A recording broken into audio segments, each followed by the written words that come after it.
Good morning students. आज फिर से आप सभी का स्वागत है आपके अपने यूट्यूब चैनल लर्निंग ट्यूब में। तो स्टूडेंट्स, आज हम क्लास 11th फिजिक्स चैप्टर 2 को लेकर चलते हैं आगे की तरफ। अगर आपने हमारे पीछे वाले वीडियो नहीं देखे हैं तो कृपया उन्हें देख लें, तभी आगे बढ़े। हमने पीछे वाली वीडियो में विमाओं के अनुप्रयोग, जो हमारा टॉपिक शुरू हुआ था, उसका एक अनुप्रयोग बता दिया था। आज सेकंड अनुप्रयोग है, यानी विमाएं कहाँ कहाँ काम आती हैं। अब आज का अनुप्रयोग है विभिन्न भौतिक राशियों में संबंध स्थापित करना, यानी हमें भौतिक राशि दी हुई होंगी, उनमें संबंध बताना है कि किस प्रकार ये तीनों या चारों जितनी भी भौतिक राशि दी हुई हैं किस प्रकार आपस में संबंधित हैं। चलिए इसी के साथ एक क्वेश्चन को लेकर चलते हैं। क्वेश्चन में बोला है, देखिए मैं क्वेश्चन पढ़ता हूं, अभी आप सब सुन लीजिएगा। ऊर्जा द्रव्यमान तथा वेग पर निर्भर करती है, ऐसा दिया गया है। विमाओं के अनुप्रयोग के आधार पर इन तीनों भौतिक राशियों में संबंध स्थापित कीजिए। यानी उसने कहा है जो हमारी एनर्जी ऊर्जा है, एनर्जी ऊर्जा निर्भर करती है। ऊर्जा किस पर निर्भर करती है? उसने कहा है द्रव्यमान और वेग पर, यानी द्रव्यमान पर और वेग यानी v पर। ये v यहां पर नहीं लिया है, c लिया है। ये भी यहां पर वेग है, प्रकाश का वेग। ये है प्रकाश का वेग, ये है यहां द्रव्यमान और ये है एनर्जी। ये इस प्रकार तीन भौतिक राशि हमें दी हुई है। अब उसने इन तीनों में संबंध किस प्रकार है वो हमको बताना है विमाओं के अनुप्रयोग के आधार पर। अब देखिए चलते हैं, तो यहां पर हम क्या करते हैं, E इक्वल टू के को कोई कांस्टेंट वैल्यू मान लेते हैं, m इंटू सी। हमें नहीं पता है के यहां पर कांस्टेंट वैल्यू की वैल्यू कुछ भी हो सकती है। ये मिल गया E इक्वल टू के एम सी। अब यहां पर कांस्टेंट वैल्यू इसलिए लगाया क्योंकि प्रोपोर्शनल का साइन जो हमें हटाना है, प्रोपोर्शनल का साइन हटाने के लिए कांस्टेंट वैल्यू लानी पड़ती है। अब हमने कांस्टेंट वैल्यू ले ली है E इक्वल टू के एम सी। एम द्रव्यमान है, सी प्रकाश का वेग है। अब इन सब की विमा लिखते हैं। अब यहां पर हमको नहीं पता है इसकी यहां पर क्या आने वाली है, हमने इसका x मान लिया, इधर y मान लिया। ठीक है, यहां तक समझ में आया। उसके बाद देखिए E की विमा, E की विमा क्या है? E की विमा है हमारे पास m l 2 t माइनस 2। ठीक है, हमारे पास E की विमा हमको मिल गई m l 2 t minus 2 equal to के विमाहीन राशि है। कांस्टेंट वैल्यू की कोई विमा नहीं होती है, के को ऐसे ही छोड़ देंगे।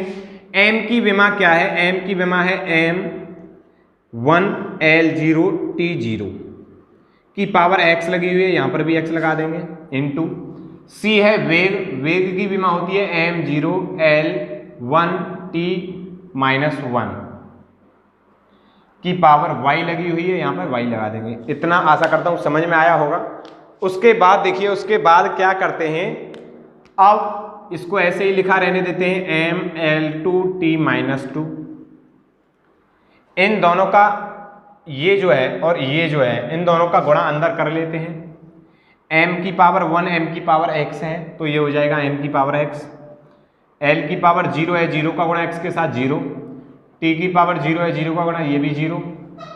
ये हो जाएगा m की पावर 0 बाई y से गुणा करेंगे 0 ही हो जाएगा। ये हो जाएगा l की पावर y, t की पावर माइनस 1 से होगा माइनस y। उसके बाद m l 2 t माइनस 2 को ऐसे ही लिखा रहने देते हैं, इक्वल टू। अब देखिए इन दोनों में क्या किस प्रकार संबंध है, गुणा हो रहा है। m की पावर x है, m की पावर 0 है। जब आधार समान होते हैं तो घातें जुड़ जाती हैं, तो ये हो जाएगा m की पावर x प्लस 0 यानी m की पावर x। l की पावर 0 प्लस y, तो ये l की पावर y। t की पावर 0 प्लस माइनस y, तो ये t की पावर माइनस y।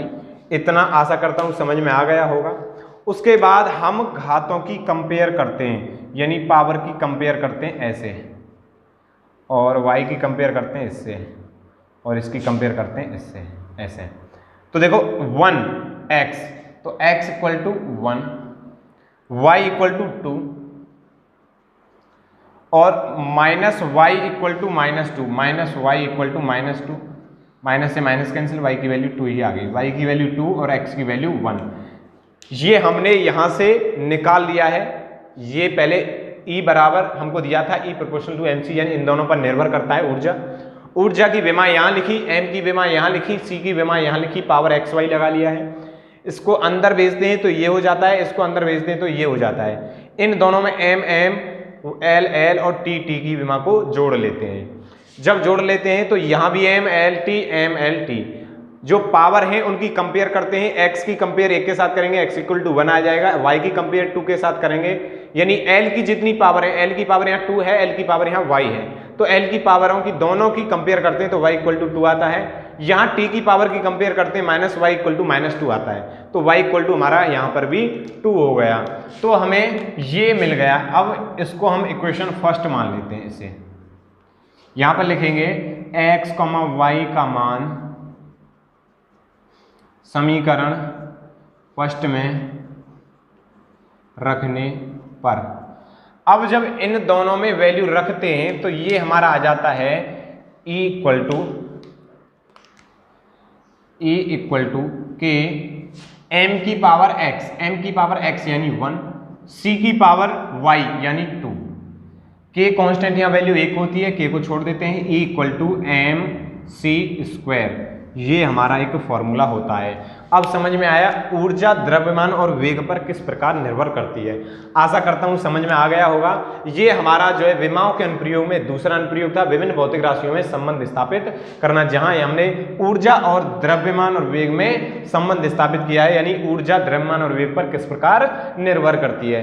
आशा करता हूं आपकी समझ में आ गया होगा। स्क्रीनशॉट ले सकते हैं। उसके बाद हम अगले अनुप्रयोग की तरफ चलते हैं।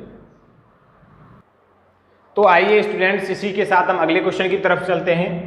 अब देखिए, अगली जो है हमने विमाओं के अनुप्रयोग हम पढ़ रहे थे, उसमें अगला टॉपिक लेके चलते हैं विभिन्न भौतिक राशियों को एक मात्रक पद्धति से दूसरी मात्रक पद्धति में लेकर जाना, यानी एक मात्रक पद्धति से किसी भौतिक राशि को दूसरी मात्रक पद्धति में कैसे ले जाते हैं, उसका डेरिवेशन थोड़ा सा करते हैं। तो देखिए, मैं पहले एक चीज लिखता हूं, यानी इधर लिखता हूं 1 kg और इधर लिखता हूं 1000 ग्राम। इन दोनों में क्या कोई अंतर है? कमेंट करके बताइए जल्दी से, इन दोनों में क्या कोई अंतर है? बताइए जल्दी। 1 kg इक्वल टू 1000 ग्राम, कोई भी अंतर है? चलो हम ही बता देते हैं, कोई अंतर नहीं है, क्योंकि 1 kg इक्वल टू 1000 ग्राम होता है। ये होता है हमारा एक हो गया अंकिक मान, और ये है मात्रक, और ये हो गया दोबारा से अंकिक मान, और ये हो गया हमारा दोबारा से मात्रक।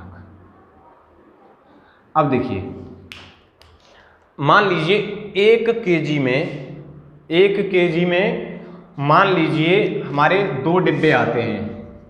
ये डिब्बे 1 kg में आते हैं, ठीक है। अब अगर मैं आपसे कहने लगूं आपको 1 kg नहीं लाना है, आपको 1000 ग्राम लाना है, तो भी आप 2 ही डिब्बे लेके आओगे। क्यों? क्योंकि 1 kg में 2 डिब्बे आते हैं और 1000 ग्राम 1 kg के इक्वल होता है, तो भी 2 ही डिब्बे आएंगे। यानी देखिए, समझिए दोबारा से, यहां हमने कहा है 1 kg बराबर है 1000 ग्राम, यानी अगर हम कहने लगे 1 kg में 2 डिब्बे आते हैं तो 1000 ग्राम में भी 2 ही डिब्बे आने वाले हैं। तो हम क्या कह सकते हैं, किसी भौतिक राशि का परिमाण मात्रक पद्धति पर निर्भर नहीं करता है। किसी भौतिक राशि का परिमाण, किसी भी भौतिक राशि का परिमाण मात्रक पद्धति पर निर्भर नहीं करता है। ये ऐसे नहीं है कि ये 1 है ये 1000 है, कोई फर्क नहीं पड़ता। जो परिमाण होता है मात्रक पद्धति पर निर्भर नहीं करता है। तो इसे थोड़ा सा यहाँ, चलो यहीं लिख लेते हैं, यहाँ लिखते हैं भौतिक राशि का परिमाण मात्रक पद्धति पर निर्भर नहीं करता है।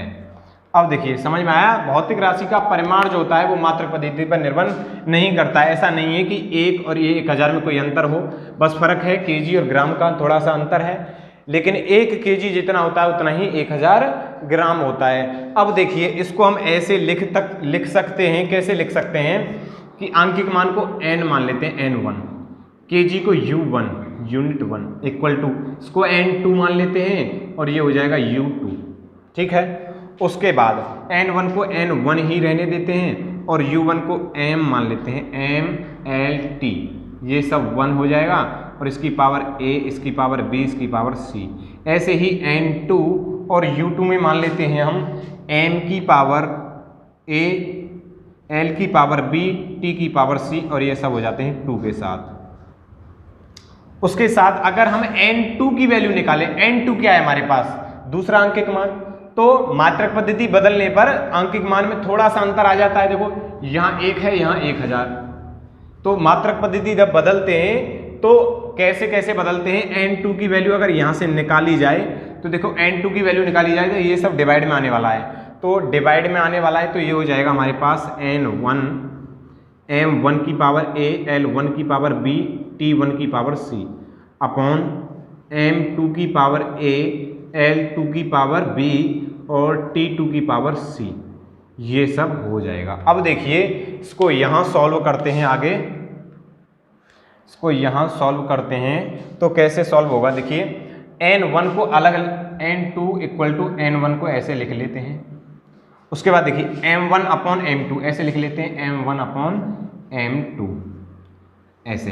अब देखिए m1 पे भी पावर a है और m2 पर भी पावर b है तो होल पावर a चढ़ा देते हैं। उसके बाद ऐसे ही करते हैं l1 अपॉन l2 के लिए, l1 अपॉन l2 की पावर, दोनों की पावर होल b है, इस पर भी b है, इस पर भी b है, होल b चढ़ा दिया। उसके बाद t1 अपॉन t2, इसकी भी पावर c लगा दी। तो देखिए n2 इक्वल टू क्या हो गया, n2 equal to n1 m1 upon m2 की power a, l1 upon l2 की पावर b और t1 अपॉन t2 की पावर c। अब ये है जो मात्रक पद्धति हमको दी हुई है उसका अंकिक मान लगाना है, दूसरे का अंकिक मान हमको मिल जाएगा। एक प्रकार से ये हमारे लिए फॉर्मूला हो गया है, ये हमारे लिए क्या हो गया है, फॉर्मूला। ये हमने फॉर्मूला निकाल लिया है, यानी अगर हमको एक मात्रक पद्धति से दूसरी मात्रक पद्धति में किसी भी भौतिक राशि को बदलना है तो इस प्रकार बदल सकते हैं इस फॉर्मूले के अकॉर्डिंग। अब इसी के साथ हम क्वेश्चन की तरफ चलते हैं। बस आपको नोट पॉइंट ये ध्यान रखना है, भौतिक राशि का परिमाण मात्रक पद्धति पर निर्भर नहीं करता है, नहीं करता है और नहीं करता है, ठीक है। उसके बाद ये सब समझ में आया, नहीं आया तो दोबारा से पॉज करके वीडियो को देख ले। अब उसके बाद आगे चलते हैं क्वेश्चन को लेकर, स्क्रीनशॉट ले लीजिए, ये फॉर्मूला हमने निकाल लिया है। तो इसी के साथ हम आगे बढ़ते हैं। एक क्वेश्चन लिया है हमने, बल का एसआई मात्रक न्यूटन है, बल का सीजीएस मात्रक डाइन है। अब देखिए इसका विमीय सूत्र हमको दे रखा है बल का। अब उसने क्या पूछा है, उसने पूछा है 1 न्यूटन इक्वल टू कितने डाइन होते हैं, डायन वाली डाइन नहीं, डाइन यानी बल का सीजीएस मात्रक है डाइन, तो वो हमको फाइंड करना है 1 न्यूटन में कितने डायन होते हैं। तो फॉर्मूला हमने ये अभी निकाला था उधर, एसआई मात्रक में m1 की वैल्यू kg, l1 की वैल्यू m यानी मीटर, t1 की सेकंड यानी समय की, सीजीएस मात्रक में ग्राम, सेंटीमीटर और सेकंड, इन सबको इधर पुट करना है। अब देखिए इसको ऐसे करते हैं, n1 की वैल्यू कितनी है, ये n1 की वैल्यू है 1, m1 की वैल्यू कितनी है kg अपॉन m2 की वैल्यू कितनी है ग्राम की पावर कितनी है a, तो देखिए इधर m की पावर कितनी है 1, तो 1 लिख लेते हैं। l2 की l1 की power l1 metre m, l2 centimetre की पावर b, तो देखो c l पर जो पावर है, l पर कितनी पावर है 1, तो इधर 1, t1 क्या है सेकंड, t2 क्या है सेकंड की पावर c -2, तो इधर -2 निकाल। अब इसको आगे सॉल्व करते हैं, 1 का तो कोई इफेक्ट पड़ने वाला है नहीं तो 1 को इधर ही छोड़ देते हैं। अब देखिए ये कटने वाली भी नहीं है तो क्या करते हैं, इस केजी को बदल देते हैं 1000 ग्राम अपॉन ग्राम, मीटर को 100 सेंटीमीटर अपॉन सेंटीमीटर, ये कट जाएगा, ये हमारे पास 1 की पावर -2 आ जाएगा। ठीक है, 1 की पावर जितनी भी लेते हैं उसका मान एक ही होता है। तो N2 इक्वल टू कितना आने वाला है, ग्राम से ग्राम कैंसिल, 1000 इधर बच गया, इनटू सेंटी से सेंटी कैंसिल, सेंटीमीटर से ये बच गया 100। 1 की पावर -2 हो कितनी हो, 1 ही वैल्यू होती है। तो N2 की वैल्यू कितनी आ गई हमारे पास 3020 यानी 10 की पावर 5। तो बेटा जी क्या होता है 1 न्यूटन यानी 1 न्यूटन इक्वल टू 10 की पावर 5 डाइन होता है। समझ में आया? आशा करता हूं समझ में आ गया होगा। देखिए दोबारा से समझने की कोशिश करते हैं। बल का एसआई मात्रक न्यूटन है, बल का सीजीएस मात्रक डाइन है। उसका विमीय सूत्र लिखते हैं। पहले तो जिसका निकालना है बल का निकालना है, बल का विमीय सूत्र लिखा है। 1 न्यूटन इक्वल टू कितना डाइन होता है वो हमें फाइंड करना है। फॉर्मूला हमारे पास ये निकाला है, अगर नहीं देखा है तो पॉज करके देखें, बैक देख लें, उसके बाद आपको समझ आ जाएगा। N2 इक्वल टू N1 की वैल्यू कितनी है, यानी कितने न्यूटन में पूछा है, 1 न्यूटन, तो यहाँ पर 1 लगा लिया। M1 की वैल्यू एसआई मात्रक है, पहला एसआई मात्रक, दूसरा सीजीएस, एसआई और सीजीएस के दोनों लिखे हुए हैं। M1 की वैल्यू है केजी लिख लिया। M2 की वैल्यू है ग्राम, इधर ग्राम लिख लिया। L1 की वैल्यू मीटर लिख लिया। L2 की वैल्यू सेंटीमीटर लिख लिया। T1 और T2 की वैल्यू है सेकंड, तो हमने ये लिख लिया। पावर बेटा जी पावर कहां से चढ़ाते हैं, पावर यहां से विमीय सूत्र से चढ़ाते हैं। देखो m की पावर यहां कितनी है 1, तो 1 लिखा। यहां l की पावर 1 है, यहां पर भी 1 लिखा। यहां t की पावर -2 है, -2 लिखा। सेकंड से सेकंड कैंसिल, 1 की पावर कुछ भी हो उसका आंसर 1 ही होता है, ये कैंसिल हो जाएगा। मीटर ये हमने 100 सेंटीमीटर में चेंज कर लिया, सेंटीमीटर से सेंटीमीटर काट दिया। इधर केजी 1000 ग्राम में चेंज कर लिया, ग्राम से ग्राम कैंसिल। 30 इधर यानी 1000 इधर और 100 इधर बचा हुआ है। 30 ये 20 ये यानी 5 हो गया। N2 की वैल्यू आ गई 10 की पावर 5 यानी 1 newton equal to 10 to the power 5 dyne. आशा करता हूं आपकी समझ में आ गया होगा, स्क्रीनशॉट ले लीजिए। अब देखिए एक क्वेश्चन आपको घर के लिए देते हैं। जो क्वेश्चन है कार्य का एसआई मात्रक है जूल। यहां लिखते हैं कार्य का एसआई मात्रक क्या है, एसआई HW, एसआई मात्रक इक्वल टू होता है जूल। और उसने पूछा है सीजीएस मात्रक इक्वल टू होता है अर्ग। तो 1 जूल इक्वल टू कितने अर्ग, ये आपका होमवर्क है। इसे करके मुझे जरूर कमेंट करें, मैं आगे की वीडियो में इस क्वेश्चन को कराने की कोशिश करूंगा। एसआई मात्रक जूल है, उसने कहा है क्वेश्चन में कि कार्य का एसआई मात्रक जूल है तथा सीजीएस मात्रक अर्ग है, तो ज्ञात कीजिए 1 जूल बराबर कितना अर्ग होता है। वो आपका HW है, ये करके लाना है घर से। उससे आगे त्रुटि पढ़ेंगे हम, चैप्टर को आगे बढ़ाते हुए त्रुटि हमारा टॉपिक है वो चलेगा, यानी गलतियां एक प्रकार से। अगर वीडियो अच्छी लगी तो इसे लाइक करें, चैनल को सब्सक्राइब करें, कमेंट करना ना भूलें। धन्यवाद।